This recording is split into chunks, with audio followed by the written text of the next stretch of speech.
right, we're going to make some tarts and some pastry with different uses. I'm going to do an almond cream. I'm going to make this beautiful tart shell. Remember we did the tart shell a couple weeks ago, the savory one? We're going to do a sweet one now, and I'm going to put that together, and it's going to end up like this. This is about a 7-8 inch tart pan, and I'm doing 2 of these. I'm going to do a beautiful cherry tart with almond cream, and then I'm going to do my pear tart that I love to make.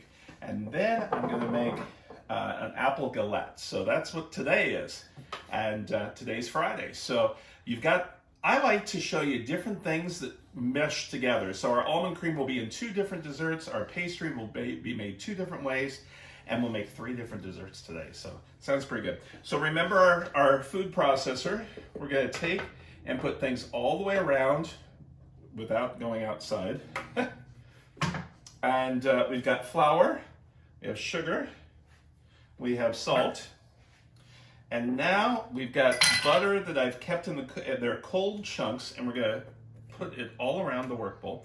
We're going to pulse this about 20 times, and then Neil's going to show you what it looks like close up, just to make sure that it's got a mealy look to it.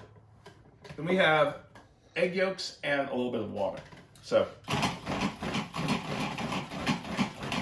that was 10, right? When I do this in a classroom, people are counting it, and I'll go like 19, and people will scream, "Oh, there's one more." That was 20. Do I have something on my nose? Got flour on your nose. Oh, that. It reminds me, after I was let go from Disney, I talk about that a lot. This one lady up in Bel Air had me teaching her grandchild Christmas cookie making one year. And she got so mad, she walked in and she goes, "I can't believe you are here." And I thought, uh-oh, what did I do wrong?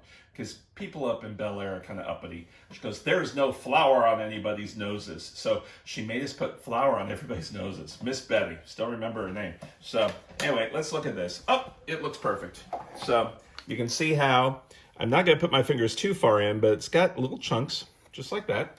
Then we're going to take and put our egg yolk and make sure we get all that in there. And that's it. We are going to turn it on and Pulse. turn it on. Now what happens is the butter starts melting a little bit. We don't want it to melt too much. Now, like I said in the savory one, same thing. Back in the day, you would hear till it forms a ball. If you do that, it's completely too far down. So, and we have our space right here ready to go.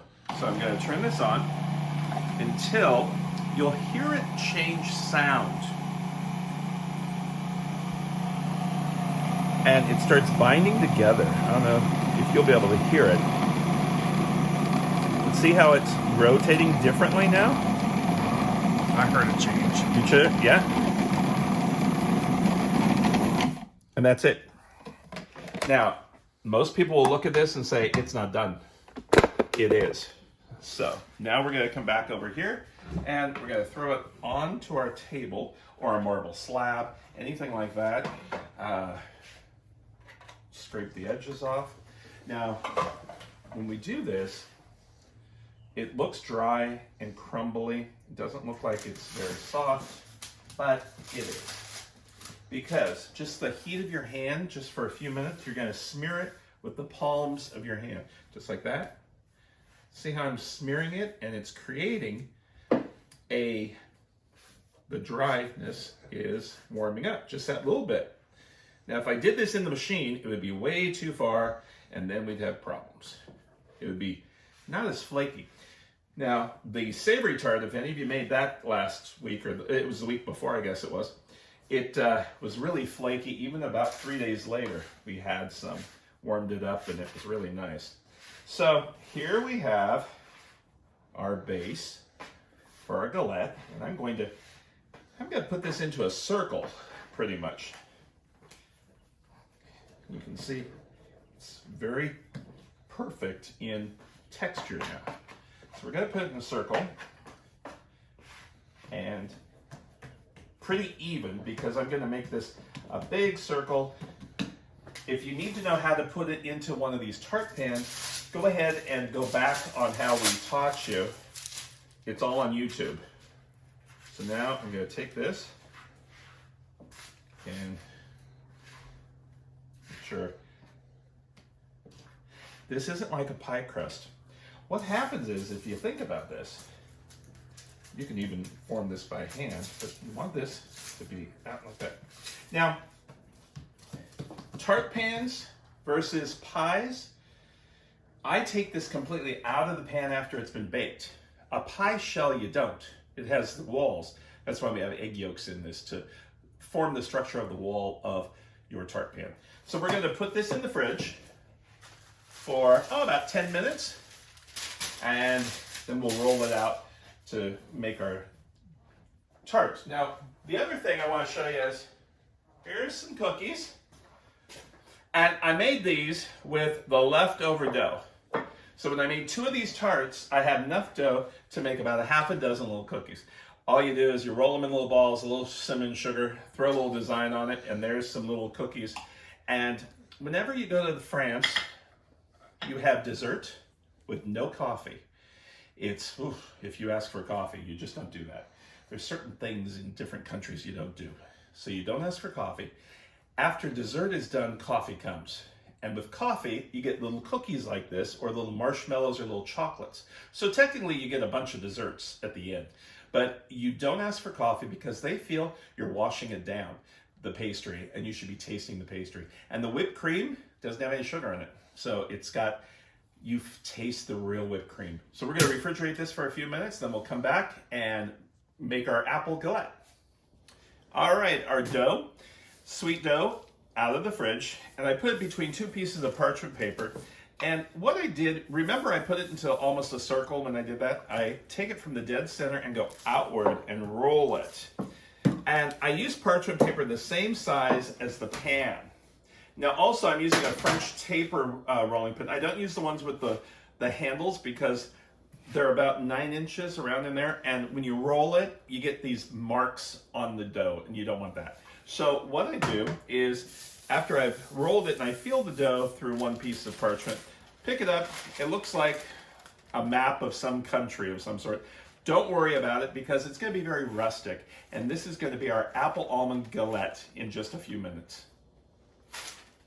So our apple galette has almond cream in it. Almond cream is one of those things in a pastry kitchen that everybody has in pastry kitchens. And it is very high-end almonds and flavor, but you can mess it up if you don't do it right. So I'm going to help you through this. Almond paste, there's 2 things in a tube. Sometimes they come in cans, but these I had in my pantry just for a couple months, and they are really hard. And normally when you buy it, you want to touch it to make sure it feels like Play-Doh. So I'm going to teach you how to still use it even if it's hard. Now the other thing is, when you go to the grocery store, this is normally on the top shelf next to the yeast, a little bit over, if you can find yeast right now. But there's also one that says marzipan, and marzipan already has the sugar in it, and you don't want that at all. You want the almond paste.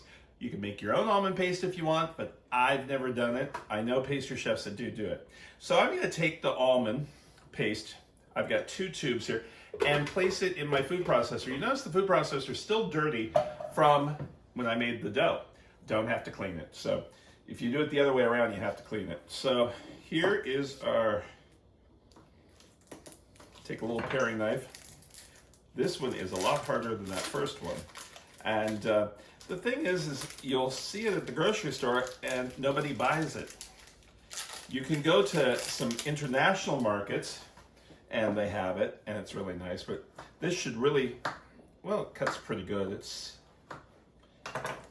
But you want it into pieces. Now, if this is not a brick like it is right now, you can still do it this same way, but I'm just kind of saving it. What I'm going to do is put the sugar in this right now, so the sugar will act as a roughness, so it'll work. So we don't want to add a lot of liquid to it or anything. So there's granulated sugar into this, and we're going to turn this on. Oh! And half the sugar came out. So we will always keep your counters clean before. So, yeah, I didn't have it on all the way.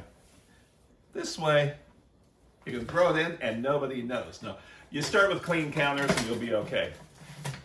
So turn it back on.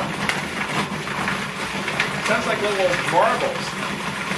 The almond paste is very fresh. It won't do this.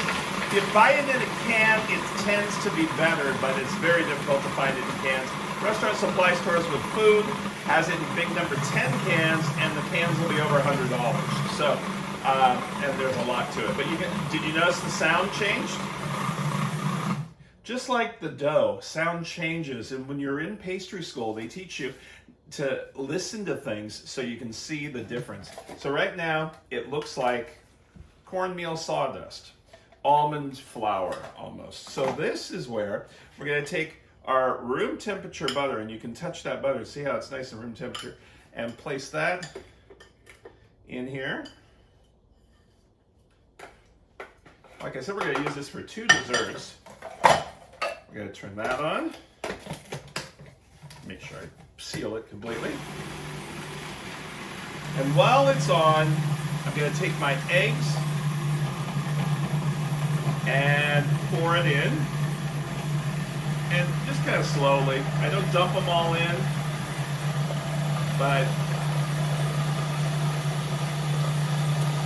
a little bit at a time.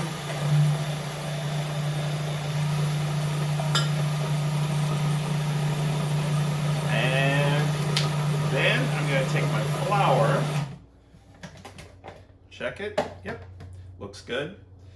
And take the flour. Put that all the way around. And turn it on, and then I'll let Neil come close up so you can see what it looks like. I'll have Neil, I don't mean to let him, but so you can see how nice it looks.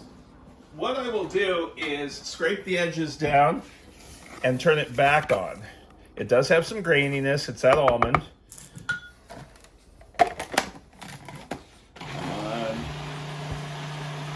And there you go. Now, like I said, we're going to use half of this mixture. So I'm going to put it in a bowl. And I don't know if you've ever seen this trick with food processors. You hold the bottom, if it's liquidy, hold the bottom, scrape, and you don't want that blade to pop out. Of course, I have more mixture than I. You put it back on, just like whoop, that. Put the mixture back down, and we're going to turn it on for a split second. Turn it off, and it cleans the blade. Not cleans it, but it releases all the mixture off of the blade, and you have the rest of your mixture.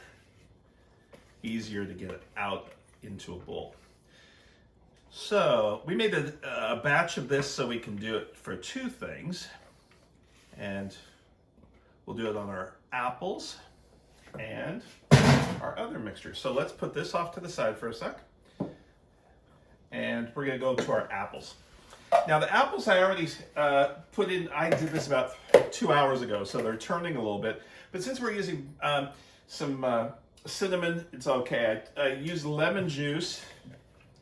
And sometimes if you let them sit longer than 2 hours, they're going to turn brown no matter how much lemon juice. If you don't have lemon juice, you also can take, with water, some vitamin C tablets and crush those up. Those will work. So we drain the water off, about 6, flour, sugar, cinnamon, and we've got some nutmeg, freshly ground. And we've got some pecans or pecans, depending on where you're from.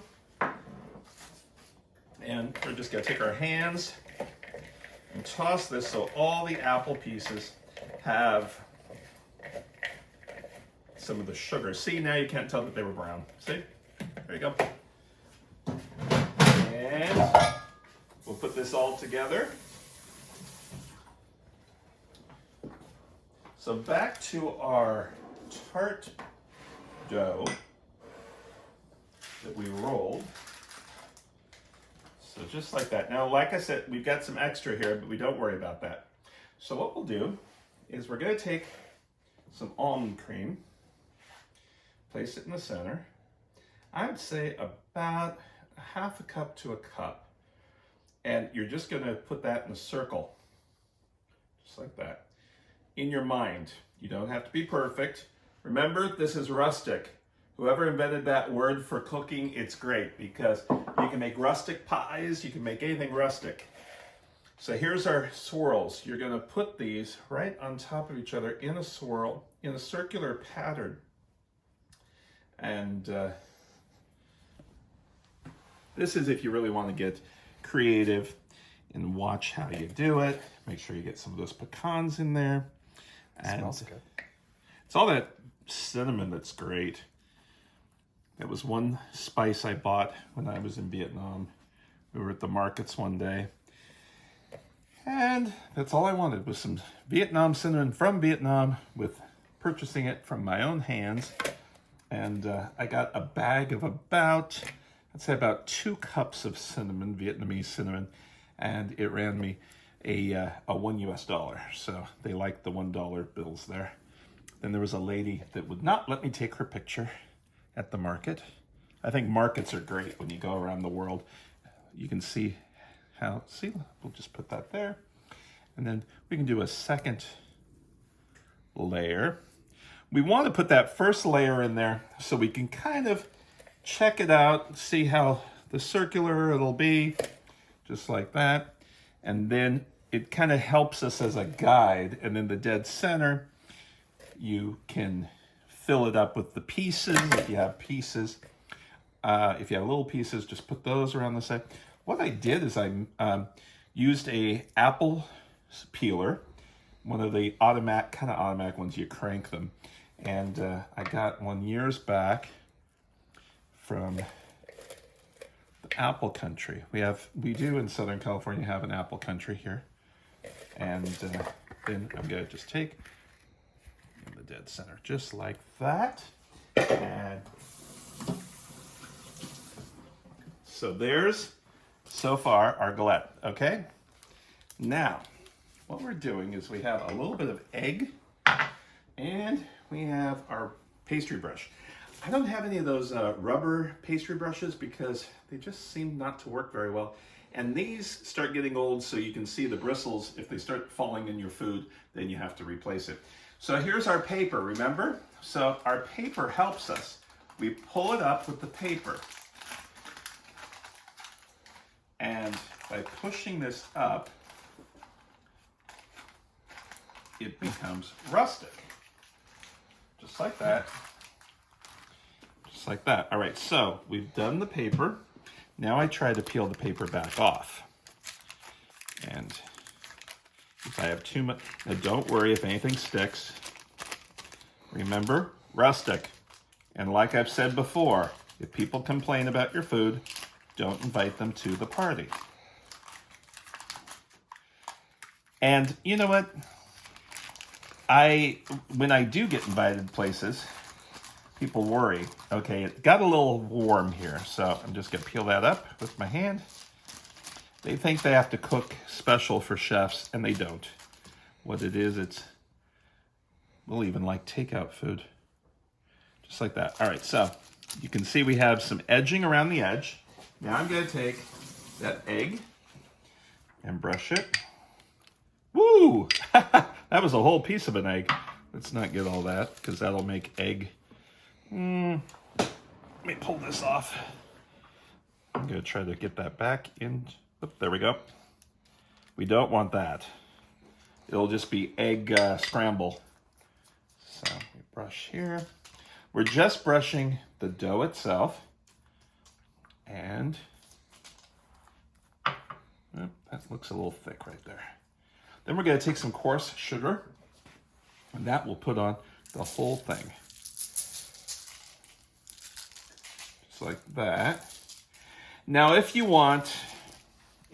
have never made something like this, you feel better at doing this part on the pan itself. You can do that. I will put it up here just like this and like that. Don't try that at home. I'm a professional. So we'll put this in the oven, and it probably will take close to about 45 minutes to an hour, and we'll bring that out. And if it starts browning a little too much because I had too much egg on that one side, just put a little bit of foil on top and you'll be okay. So we'll get back to this in just a moment. All right, we've got our galette in the oven, and now remember, this is that same dough. I formed it like I did last week. I didn't want to show you how to do that again. You can see that on YouTube. But I'm going to make 2 smaller tarts, and I've got that almond cream. So I take about, I would say about 1.5 cups in this. The one recipe of almond cream will make enough for a 12-inch tart, 11 to 12 inches. You don't want to overdo this because it does rise. So we're going to... Now this cream, you can use it for... when I worked at Marriott hotels back in the 80s, we would take almond cream and put it on the bottom of cupcake pans, and they bake up like cakes. So here we have our 2 tarts I'm going to make. I'm going to make one that's a traditional pear tart, and I love showing everybody in the village of Cannes, where the Cannes Film Festival is, the tarts in the window, because one of these tarts over there runs about 45 to 55 US dollars. And if you learn how to make it yourself, and you don't have to go to France, but it's still kind of fun. So we're gonna make the pear one first. That one takes a little bit more skill, which it's not that hard, but here we go. All right, so there's that. I rarely use canned fruit, but with this I do, because you have to poach the pears and it takes forever. So you want, on this one, you want about 5 pears. Now, the only way you get these large pieces of pears is getting the larger can of pears. So you want, not the big jumbo can, but the large one that's on the bottom shelf. And if you don't get the large can, you're gonna get pieces of pears, half pears. So there's 5 pieces. Let's see if that'll be enough for us. So I start at the top of the pear, and I'm going to take a knife and cut about 1/4 of an inch down. Just like that, all the way, and like that. If you use a fresh pear and poach it, you'll have to wait about a day in juice because it needs to soften. It kind of messes up a little bit. So now we're going to take our offset spatula, pick it up from the nose, place it here, and Neil's going to do a close-up on the next one. After I do this, you push your finger down to ripple the fruit, and you'll see it when it's baked. I might only need 4. But let's check it out. All right, so here we go, close up. You'll see this. So you're gonna about 1/4 inch. Take it from the nose. I call it the nose. It's the top, and you want the top to be into the center. You can take your finger or like that. And we're going to push this over so I can get a couple more in there. No, I'm going to do 4. So this is your pear tart. Sometimes I can use it with the knife fast enough. Ripple. And that one I'll use the smaller pear. Now this will bake in the oven about 40 minutes. And you'll see it come out. It's just going to be beautiful. Now, if you want, you can also, afterwards, they glaze them normally. Oh, there's a piece of pear. We don't want that to come out. Sometimes they'll take these and glaze them with some peach jam that's been strained. But there's that one. Now, our next one, we're going to do some cherries. And these cherries, last June, I picked them, and I felt so Martha-ish. Went out to the groves and I've brandied them. So, and they just take on, these were bright red cherries, but now they're better than canned. I'm gonna just put some right here. And what happens is this place in the valley, you don't know how long it's gonna be open. Last year it was only open for a couple weeks. A few years ago it was open for a month. And 2 years ago it wasn't open at all to pick cherries. And when you go, you have to take someone tall with you, because all the Japanese tourists with the buses come and they can only get the lower branches. So I'm in there getting the bigger branches. I'll post a picture of cherry picking so you can see what it looks like. But it's really fun, a fun afternoon, and you pay per pound, and you don't eat a lot of cherries. You aren't supposed to. But I'm not really drying these, and just taking them like this and placing them. Now you can be very picky and put them all perfect in a circle, or you can just put them up, throw them across the room, and they almost look like olives because they've got that dark color to them. But they've been sitting in the juice that I made a couple months, and just do like that. And you don't mix fruits. You can do pears like that, cherries, or peaches. Those are about the ones that you put these type of tarts together. And do a couple more. And these are also the good cherries to make old fashions with. So, just like that. And I didn't really drain them, but they'll be fine. So there's our cherry tart. So we'll put these both in the oven and we'll be back.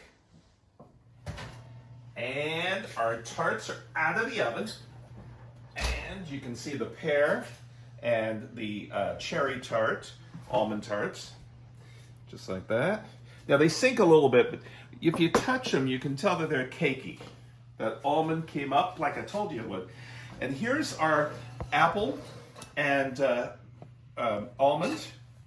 And I'm gonna take a slice out. This came out a little bit sooner, and that same almond cream inside acts a little different. It kind of sets and it's creamier because it's got apples on top.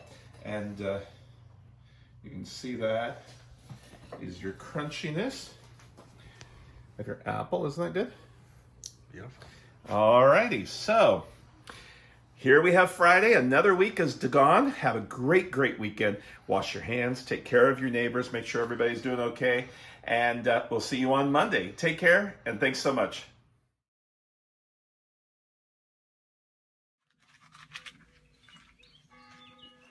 Good morning. I'm going off to the bakery to get croissants.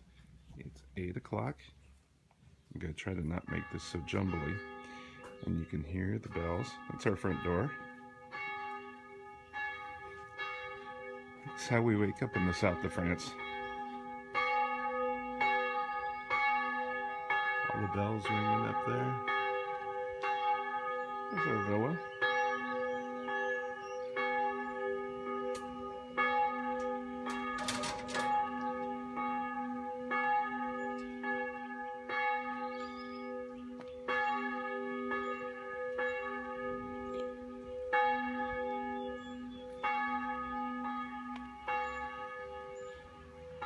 Here comes a car. This is windy road. Watch this car go by so fast.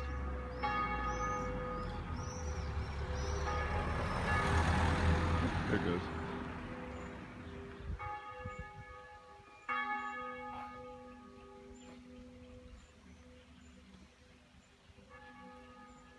Then the faint bells you can see in the long distance. There's the bakery.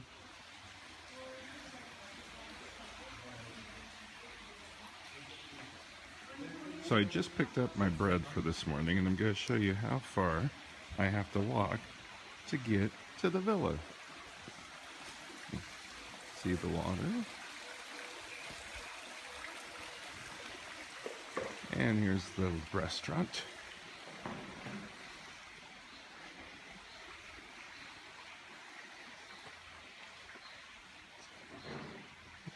And here's one of the restaurants. Everything's closed in the morning except the bakery. It's very sunny out today. It's going to be a beautiful day. And there's the villa. So within a minute, I can get fresh bread and croissants. Bye.